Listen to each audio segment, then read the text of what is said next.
About the middle of my sophomore year of college, this was around January, February of 1997, I just started noticing some strange symptoms. Prior to this, I was an athlete. I ran, 5 miles a day, played basketball, played soccer. It was my life. I loved athletics.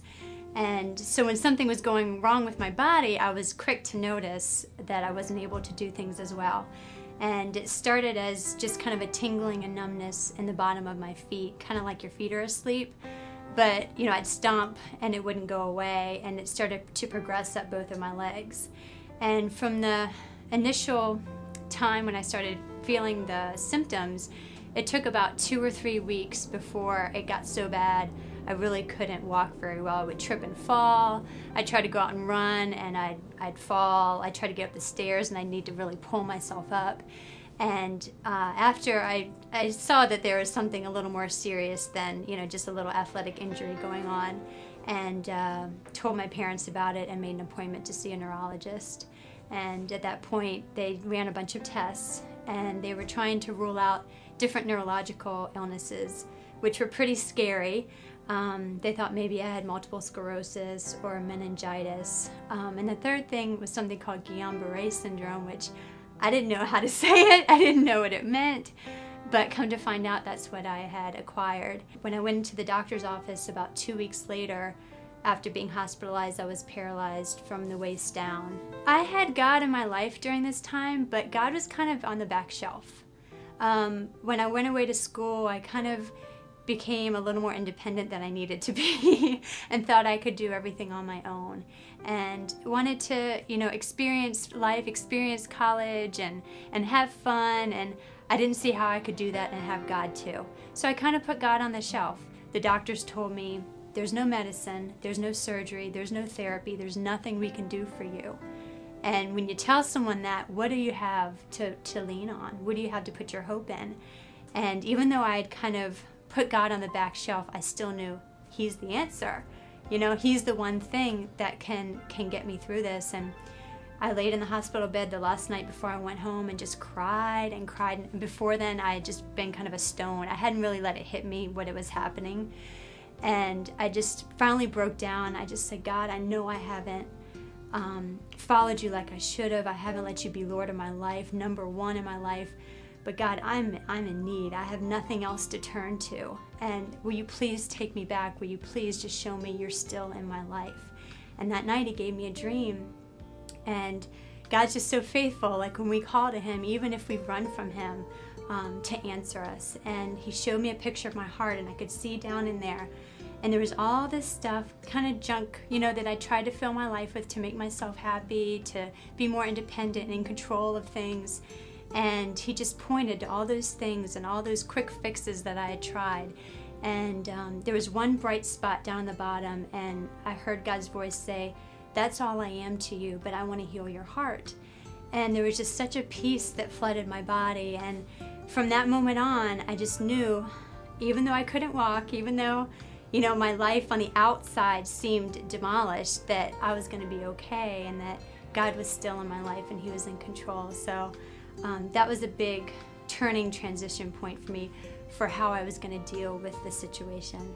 I had, from day one when I went home from the hospital, couldn't walk, couldn't move. I had my parents who were full of faith, but I had a church back home that believed in the power of God and of healing. And from the beginning, they came over and prayed over me.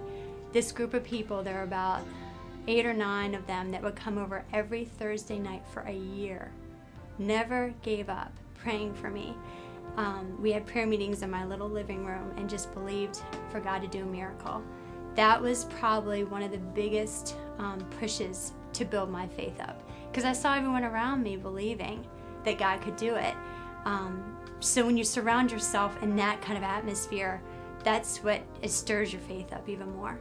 And the second thing was, of course, just getting in God's Word and reading about it. And as I started to read the Word, reading the Word developed your faith. And so my faith started rising, and it just started bubbling up inside of me. And even though on the outward, my legs weren't working, and physically, I really just trapped in a body. Inside, I was just coming alive. And just like God showed me in the dream of my heart, he was healing my heart and giving me a new faith in him. I got to a point where I was like, Lord, if you don't physically heal me, it's okay. And that was huge, because that was, in the beginning, all I focused on was, I want to walk, I want to run, I want to do all these things again. You know, it's all been taken away from me. That's the most important thing in my life.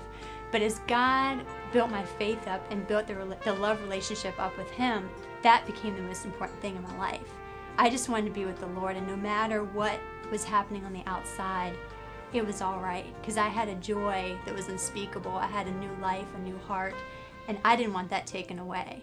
But 11 months had gone by, and it was January 22nd of 1998, and we were meeting in my little living room, you know, like we always do, and we were just starting to pray, and I had to wear these on my legs all the time, because if I didn't, then here's one of them: Jesus loves you. And I'd written scriptures on the back, like claiming healing over myself. And anyway, I had to have these on my legs. And we were sitting there and just started to pray. And one of the ladies who was praying for me, she just said, you know, Jessica, I really feel like God's really just wants to touch you tonight in a special way. And things like that had happened before in other prayer meetings. I said, okay, you know, that's great. I'm always up for a touch from the Lord. And we just kept persevering and praying. And I just kind of got quiet, you know, and just was trying to listen to what the Lord wanted to tell me. And I just felt like he was saying, do you really trust me? How much faith do you really have? And I said, you know, in my heart, I'm like, God, you know, I've read all these scriptures. I know you can heal. I believe it. You've trained, you know, instilled this faith in me for 11 months to believe in the impossible. I believe you can do it. And I know that, you know, you're the same yesterday, today, and forever. So I believe that over my life. And you know, of course, you know, faith without works is dead. So of course I was going to have to do something. And I just felt like the Lord said, well, I want you to just try to stand up and take a step. And I'm looking down at my legs and I'm thinking, okay, there's no movement, there's no feeling. How am I going to do that? And I had to remember, you know, you can't go by what your eyes see. You know, when you have faith, it's not a visual thing. You have to go by your heart and what God's telling you to do. And it's a step of faith. And that's what God is asking me to do. And so I looked up at my mom and the lady that was praying for me, and I said, I think I'm supposed to try to stand up. Can you help me? So they got under my arms and just kind of lifted me up. And my legs are just dangling. You know, I had no feeling, so I couldn't even feel if they were touching the floor. And the people just surrounded me, just kept praying and persevering. And I just felt like God's voice just said, take a step. And I just closed my eyes and said, okay, Lord, I know you're not going to let me fall. You know, I'm just going to trust you. So I had to lift my leg up because I couldn't do it myself, lift my leg up and place it down. And as soon as the sole of my foot hit the floor, the feeling of blood started tingling and moving in my feet and started coming up my leg. And I had not felt anything for 11 months in my legs, so I was just, you know, surprised to feel anything. And then I could feel muscles twitching and my ankles popped and became firm. And prior to this, they were just floppy and limp. And just things started rushing up my legs. I could just feel the insides, the muscles and the nerves and the blood just all starting to move. Something that was lifeless was coming to life. And so I picked up everyone had their eyes shut, still praying. I picked up my other foot and put it down. The same thing happened. A feeling just started rushing up my leg, and bones are popping, muscles are twitching. And before I knew it, I let go of my mom and her friend and just started taking small little steps into the next room. And I turned around and I realized, oh my gosh, I'm walking. I don't need help. I'm up. Nobody's holding on to me. I'm doing it. I turn around and everyone's just jaws on the floor. And they just are looking at me like, I mean, they'd never seen anything like it.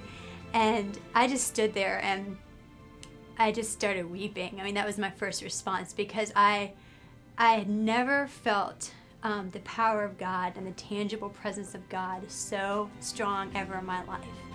And I just knew he was holding me. You know, I knew that he have brought the life back into my legs. And I just shut my eyes and just started to praise him and thank him for just his faithfulness and his love for me. And like I said before, just that he would come and visit little old me in my little living room. I wasn't in a big healing conference or church service or anything. It was just in my living room. And for those people, that they got to see the fruit of their labor and the fruit of their prayers for praying with me.